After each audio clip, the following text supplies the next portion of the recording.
Hi guys, welcome back to a brand new episode of 343. I'm your host AF. Welcome back to Jason, Ronnie, and Mubeen Ahmed. You guys doing good? It's been a while, eh?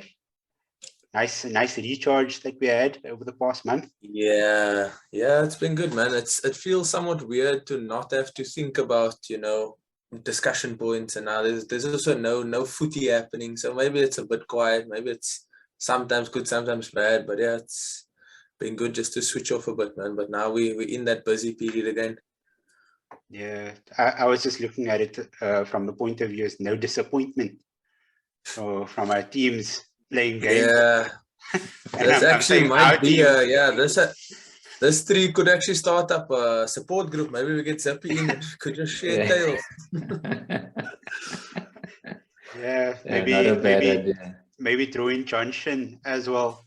Hoping to have him on the pod again soon. Shout out Johnson, man. What a hilarious guy on Twitter. Yeah, thick fam. Or thick thighs. Thick leg fam.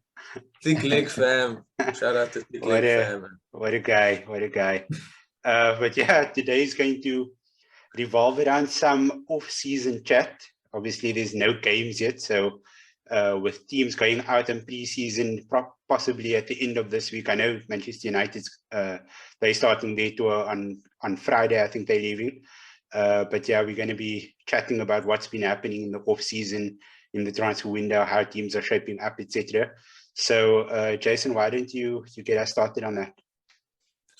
Yeah, man. I mean, some might call it exciting, others really dread it with the number of rumors that circulate surrounding your clubs. As an Arsenal fan, I was actually pleasantly surprised. I think Mikel Arteta has been very clear about who he wanted last season. And I think going into the end of last season, he sort of had a plan. So far, it seemed good, man. Got Matt Turner all the way from the States. We got Fabio Vieira from Porto and just recently confirmed Gabriel Jesus. So that's three good signings. I think it adds good depth, it adds good value to the squad. Also, it's so unlike Arsenal to finalize their transfers like this early. Normally, it's either a deadline day swoop of like Mesut Ozil. Still remember that transfer, I think it was 2013, like literally right at the end, and then we finalizing that thing. Wasn't there a tug of war between between Manchester United and Arsenal for Ozil? I remember it was deadline day and like things were going down, and I remember how disappointed I felt on that day. It was so once again into our support group era now. I think that was one of my happier days, signing Mesut Ozil from Real Madrid. And actually, if you look at his career backwards, it's actually how it should have been. He should have been at Fenerbahce, then he should have come to Arsenal, then ended at Madrid, and then actually gone back to like either, I think it was Schalke, Werder Bremen, whatever it is. But yeah, it's been a good few weeks for us.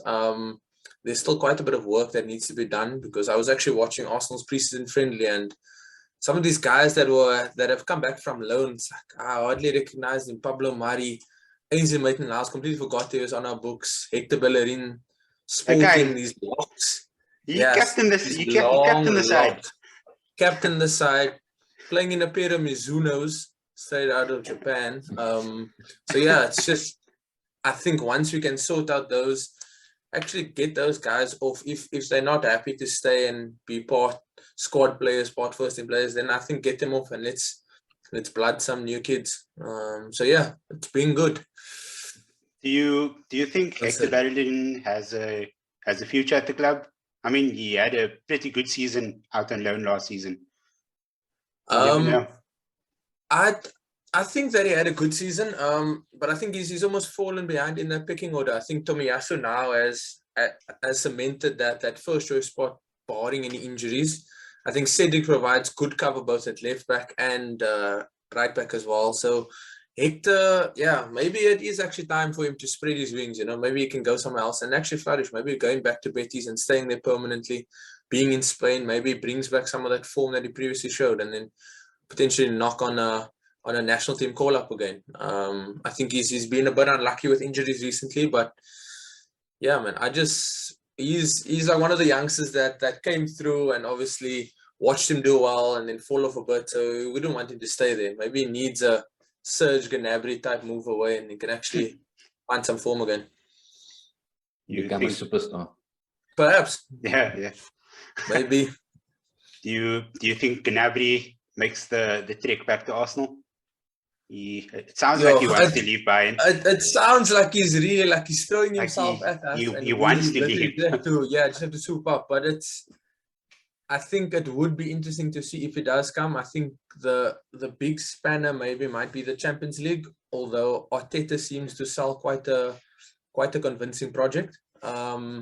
So I'd personally love him to come back. I've always admired him. I think he was just very unfortunate at the time when he broke into the team. There were guys like Walcott who were established names. Oxlade-Chamberlain, whilst being a youngster, had established himself in that team. So it was just hard for him to actually cement something there. But sometimes going away, coming back helps, man. So I think maybe he should return home. I would love it. I would absolutely love it. It's depth in our squad. It means we can actually challenge a bit more. And hopefully if we do get into a race like we had at the end, we'd have some experienced guys who would actually be able to take us over that final step, and that final hurdle.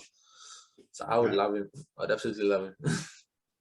Sounds good, man. And I saw that there was another guy that you guys signed, Marquinhos.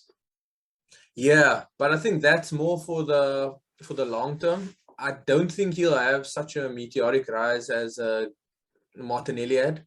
But I think the whole plan is to blood him in a bit and then play with the under 23s and then potentially loan him out in Jan, I think, just to get some of that experience and then come in next year. So it's a nice Brazilian core that's building in the side. No, 100%, man. It was first always, Arsenal was French, and then there was a big, strong core of English players, and now we're just going to go Brazilian. So quite interesting to see what's going to happen next. Yeah, why not, man? Cool. Mubeen, what news do you have for us today? You can say what news pertaining to Manchester United do I have. It's fine. Let the listeners know I bump into them on the streets and they're like, why does it just let you speak about Manchester United? Well, to be fair, this time, like I didn't ask you to speak about Manchester United. Yeah. No, I prefer speaking about Manchester United. It's fine. Yeah. Back from what you can call our off season, bit of a break, like Jason said, reset, clear the mind, and then you come back and you don't know what's happening with the transfers at Manchester United. Is it a case of meticulous planning, or guys not just willing to come? A number 9 wants to leave. Let's not get stuck in that now. That actually might be, but geez, that's also something. We can get stuck in it if we want to. But let Mubeen continue first. Yeah, I'm not. Honestly, I'm actually not disappointed in the way our transfer window is actually going. I think it's not a case of in the past maybe 7-8 seasons where we just threw money and stupid money at players to get 1 or 2 big names to come. I think we actually, and I think I mentioned in our group last week when Malacia was his deal was hijacked, and I said, I'm glad we didn't throw 50-60 million at the player and we actually paid a decent fee and we hijacked the deal. So I think in my mind we are kind of heading in the right direction. We're not overspending. Well, currently we're not overspending. Again, we've got a good deal with Eriksen hopefully on the horizon. I think medicals and the contract just needs to be signed, and then obviously we're waiting on Frenkie de Jong. I think that will probably pan out a while longer. In terms of the add-ons, as I can understand, that needs to be agreed. And I got a feeling there's probably one more surprising signing, but that will probably happen down the or closer to the end of the window. But all in all, I think that the team there has it under control. Erik ten Hag, I think John Murdoch he seems to me like he's probably a tough negotiator. It's not an easy roll over, and not someone that's just going to open the wallet to the checkbook, so to say, and just sign a check. So, I think a lot of fans are like, well, everyone's signing players, and clubs got their business done early. And I think there was a meme with United. Can't get to it now; it'll come to me. But I don't think there's need for panic. I think they've got it under control. Yeah, it's interesting that you brought up John Murtagh, because compared to how United has done deals in previous years, like with Woodward and Matt Judge doing the negotiations, it seems like Murtagh is waiting for other teams to bid for players that United have their eyes on, and then like, okay, let's add a couple of like extra millions to that. So if somebody bids 15 million, let's bid 18 million for it. They're going to take the bigger deal, and we avoid the United tax. And that's what happened with the Malacia deal. And that's seemingly what's happening with Lisandro Martinez as well, because apparently Arsenal bid, I think it was 32 million. And then United came in and they were like, okay, we'll give 40 million. And they're like, okay, like United's offering them more money. And it seems like Lisandro Martinez has that good relationship with Erik ten Hag as well, that might be able to get the deal over the line. So it's like they are learning from their mistakes. I'm just worried about this whole Frankie de Jong thing. It seems like it's taking forever, and there's so much focus on it. And I hope that it's not going to disrupt anything with regards to like pre-season planning. You know what? From an outside perspective, sorry, Mubeen, it's just I think bosses are they literally trying to string you along, because they're obviously wanting to maximize what they can get for them with their current state. So I think this is going to go, and I mean, thankfully pre-season is only starting now, and there's still it's now the 7th. I think it's still about a month away. I think Frankie comes into Erik ten Hag's system. If he comes in with like a week or so before the season starts, I think that's also still okay. So yeah, I think that one might be a bit longer, and you'll just have to be a bit more patient. But if you pull that off, I'll absolutely hate it, because I love Frankie de Jong and I don't like United, so those things can't go together, So yeah, sorry, it's a nice little touch one. Thank you, word there. Yeah, no, I actually lost what I was going to say, but it's also away from United and just on the transfer window as well. It's been an interesting window. Like I said earlier, I think lots of clubs got business done early. Liverpool won with Darwin Núñez. I think that was an excellent signing very early on. Arsenal, another team, like you mentioned earlier, with those 4 signings. And then you look at Chelsea, so they also sort of come to the party late. But I think from the feel that I get, is that the chairman, the Todd Boehly, I got his name correct, I think he's more aligned to wanting to make statement signings instead of trying to actually look at what the squad needs, particularly up front, a 9, and signing someone that the team actually needs. But again, I suppose, it's your first season. So let's see what happens there. And then sort of, if you go lower down the table, there's not much happening. I mean, I was reading up on the Everton transfers yesterday. I mean, they've lost quite a few players there: Richarlison, Sigurdsson, Fabian Delph, and there's nothing happening. There's no one coming in. So it'll be interesting to see how it pans out, with clubs like that lower down the table, Aston Villa being another one. It's interesting that you mentioned like the other teams in the window, because like, I mean, in general, the window has been a good one, and a lot of teams are strengthening. Like, if I can handpick my most impressive window so far, it's been Spurs with Conte. I mean, he's signed Perisic, Fraser Forster, Ives Bissouma, and Richarlison, and it seems like he still wants more. And there's also still a year left on Kulusevski's loan and they have the option to make that permanent at the end of the season as well. So I think Spurs is building quite a nice team, and it shows also because you haven't heard a peep about Harry Kane this entire window. So Conte must have sold him a dream over there, told him like, I'm building this, I want you to stay here. If you stay with me, I can guarantee you're going to win something. And fair enough, you might have gone through the same thing with Jose Mourinho, but I feel like since Conte has taken over last year, November, like he's seen the improvement and he's seen what can be at Spurs.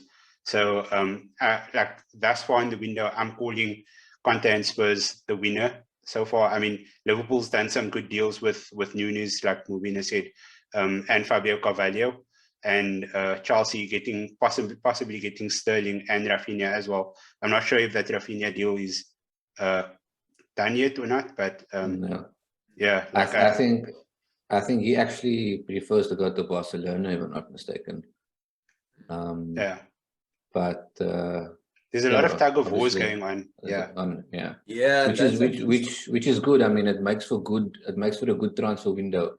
You know, there's not just one club that comes in with, you know, a big paycheck and say, listen, you know, we're signing and that's it. You know, you got 2 or 3 clubs coming in, and like you said, this is what I wanted to say earlier. With the United thing, that's with, like you said, Murdoch's waiting and he's seeing, you know, what clubs are bidding for players, but we're not coming in with ridiculous amounts higher than what they are coming in. I mean, again, I'm going to use the Malacia example. I think Leon put 13 million, or they put in an offer for 13 million plus add-ons, and we got it at 15 plus add-ons. So, yeah, you know, it's not ridiculous money being thrown around this window. Yeah, I think it's like if you take the Malacia deal, the Eriksen deal, and Lisandro Martinez, that comes to about 55 mil in total for 3 players, which is quite decent. Not a bad, a bad window. Yeah, looking at those guys that you're actually picking up. Well, it won't be a bad window if that happens. Let's say ideally they come and that's the figure. But it would be an excellent window if we could offload some players as well. Yeah. I mean, there were quite a few releases already, wasn't it? At the end of last season, what Mata gone. Yeah, Cavani, Pogba, Lingard. Pogba's now obviously, and then now with this new left back now. Sorry, I'm just losing my train of thought. Malacia. So Tellez, I mean, let me get used to saying his name. Maybe Shaw goes. Maybe. You still have Brandon Williams is on the books as well. So I think Brandon Williams goes. I think Wan-Bissaka ends up going. I think someone like Phil Jones, he needs to move on. Can't just keep him for the nostalgia of it, because what nostalgia for the faces? For the faces. For the faces. Plus, you have Van der Beek now. Van der Beek pulls even worse faces when he passes a ball and he does all of that. Don't disrespect my man, okay? Sorry. This is just what I'm seeing online. But also, I mean, once Ronaldo moves over to Chelsea, then it's like, then Chelsea solves their number 9 problem. You solve the challenge everything problem. Ronaldo taking the number 9 at Chelsea will be the biggest challenge of his life. Playing down that number. Back to United to no chance, bruh. That number 9 at Chelsea. That number 9 at Chelsea is like a massive voodoo doll. Yeah. Since who was the last person that actually performed in that number? I mean, there's been so many players that came there and that failed. Who was 9 before Morata? Falcao, isn't it? Probably. Diego Costa was 19. He was 19. Drogba was 11. I think maybe the last decent 9 was probably Jimmy Floyd Hasselbank. And even he could have been 11 as well, if I'm thinking about it. Could have even continued. That number is cursed. So that will, if Ronaldo goes to Chelsea, but like, there's no chance he is anything other than 7. And Kante being the the nice, humble guy that he is, will be like, okay, take it. It's fine. But isn't he? What is happening with He's him? supposed to be heading out as well. Can't this also I don't know. linked with the move away? There hasn't been anything about Kante. Like I haven't seen anything, and you know, like I trust my man Fabrizio Romano, so like he hasn't said anything. So if he hasn't said anything and Ornstein hasn't said anything, then it's not real. It's not real. Yeah. Okay, fair enough. But then also, I think Chelsea also have a big conundrum in that they have to clear out their whole squad, because if you take all of their players coming back from loan and all these fringe players that maybe got some part minutes here and there, like, I mean, Ross Barkley's still on the books, I think, and I think he actually needs to move away from Chelsea.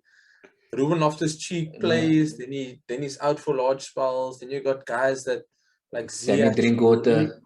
Yeah, like, is he stuck on the books? No, I think he's gone. Is it I think his oh contract is up. Yeah. No, he actually had he was still there last season though.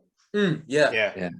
I think he was at Reading and that stuff, but in his Instagram post, it was actually like very refreshing. He actually stated that this whole move didn't work out for either of those parties and stuff. And it's actually nice, man. Sometimes players leave and they say, oh no, it was this and that. This guy called it as it is. He had issues off the field. He was fighting at pubs and stuff like that. So yeah, that was also. But I think if Chelsea sign Sterling and then they sign somebody else, we have to really start questioning, because didn't they drop like, I think it was 80 on Havertz? They spent quite a bit on Pulisic. They had Ziyech for like 50 something, Lukaku for fair enough for 50 something. Yeah. And those guys, I think they were outscored by Mason Mount. We have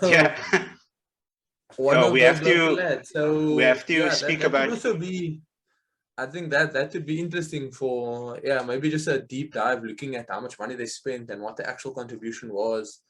But then again, we could probably do it for Everton as well. We could probably do it for Villa, who also spent quite a pretty penny and stuff like that. So I think what we're seeing now, like both of you guys had said, it's like clubs are maybe a bit more shrewd now.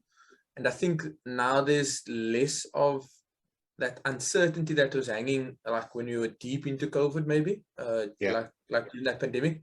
I think clubs are like trying to recoup it now, but now there are other ways to actually recoup that money. So they actually don't need to be so hard on those transfers, except Barca, obviously. Barca running weddings out to the new camp. You can hire the pitch to play on, anything to recoup so they can bring Messi back for one. But they're still signing free agents, man. Yeah. So Frank Kessié signed today, and finally Christensen from Chelsea. That's why I'm very interested to see where they're going to get that 55 million for Rafinha, or are they waiting until the Frankie de Jong deal goes through, possibly, and then use that part of those funds for Rafinha. They also I think they were saying that they were interested in Bernardo Silva, and like Man City want like 100, and like Barca want to bring it down by 40 mil. So like I'm not even sure if Man City is gonna. I mean, Bernardo maybe for 60 might make sense. I don't think. Yeah, because look, Man City is gonna want to get like a nice chunk of money for him, because he has 1 year left on his deal. So they're gonna try to milk that deal like for all that it's worth. And he's a good player. He's a great player. So like they well within their rights to do that. I mean, like even though they've already signed like Haaland and Alvarez and Calvin Phillips as well. Like they won the league. They already a superstar team, but they're still adding more players in. Like if we thought last year was going to be a blockbuster season, like I don't even want to know like how good the season's going to be, or how good the season can be. Finally, before we wrap up, how do you guys think Liverpool will fare without Sadio Mane? Jason, you'll be the bearer of bad news to Nikita. Actually, I mean, look, it's a large chunk of goals leaving that side, right? Because Sadio Mane, when things were down and teams put 3 or 4 men on Mo Salah, maybe Firmino's not doing what he needs to do, Jota, Mane was that big game player. If you look at all of their big games, you know, there was that quarterfinal against Bayern, there were those games against City, all of those things. It's definitely going to be a bit of an adjustment. But I think that was why they signed Luis Diaz. And I think Luis Diaz gave enough to actually say that maybe he could start to fill the shoes. I don't think that he will. And I think Salah's output might even drop a little bit. I'm putting just a little asterisk next to that. But yeah, it will be very interesting. And also to find somebody that will now gel with Robbo on that left-hand side, because I think Mane and Robbo had such a good understanding. And yeah, I think that is a lovely headache for Klopp to have, something to solve. I almost feel like he enjoys solving those sort of conundrums, you know, trying to outthink the teams in that fashion. So yeah, I think it will be interesting. I think they will do okay, but they will lose a little bit of output even from Salah now that Mane is gone. If I'm not mistaken, I think Fabio Carvalho, he plays off the left wing as well. So yeah, that's could also be another that, yeah, could also. an interesting ingredient to throw into the mix. Mubeen, what do you have anything to say on Liverpool? Yeah, I mean, I've been a long time admirer of Sadio Mane. Yeah, when he left Southampton, I mean, I wanted him to come to United at the time, and I think there were talks, kind of. So I will tend to kind of disagree with you, Jason. I think, I don't know, the way I see it is, for me, maybe off the field, I don't think, or at least on the field, I don't think Mane and Salah sort of got along. I think Salah's a very selfish player, as brilliant as he is. I mean, I can't say I watch every single Liverpool game, but I watch quite a few of it. And in the games that I've seen, you know, there's times where Salah can put Mane through and he just doesn't. He'd rather keep the ball and try and twist his way out of 2 or 3 defenders, or run through 2 or 3 defenders. And yeah, and I think on the other end, Mane was sort of the unselfish one, always trying to put in a player, whether it be, you know, over the top or through balls or so forth. So in that aspect, yes, I don't agree with that. I don't think Salah sort of tapers off quite a bit. I think his season continues. But in terms of the team as a whole, with Mane not be, I think he will be sorely missed. But I think Diaz is quite a good player. I don't think he would do it game in, game out for the full season this season. It might take him another season to sort of fully adjust. But I think there is enough in the Liverpool squad to sort of compensate on that left side. Like I said, Carvalho is the signing of Nunes. I think he could be versatile, playing as a 9 or running off a flank, because that Liverpool front three, that they do sort of interchange during games. So I think there is enough in the squad in terms of the quality that they have, just to sort of compensate this season for Mane not being there. Yeah, sounds good. I guess next episode we can maybe do a bit of a deep dive into Liverpool if Nikita's available. But today, that is all what we have for you guys. That was episode 21 of 343. And just a reminder that if you are joining us for the first time, then please follow us on Twitter and Instagram at Sportycast, and give this video a like and a share. Hit that subscribe button at the bottom as well. It helps us a lot with regards to our YouTube algorithm. But thanks, Mubeen and Jason, for pulling through. Appreciate it as always. I'm A for 343. See you guys in a bit. Cheers, man.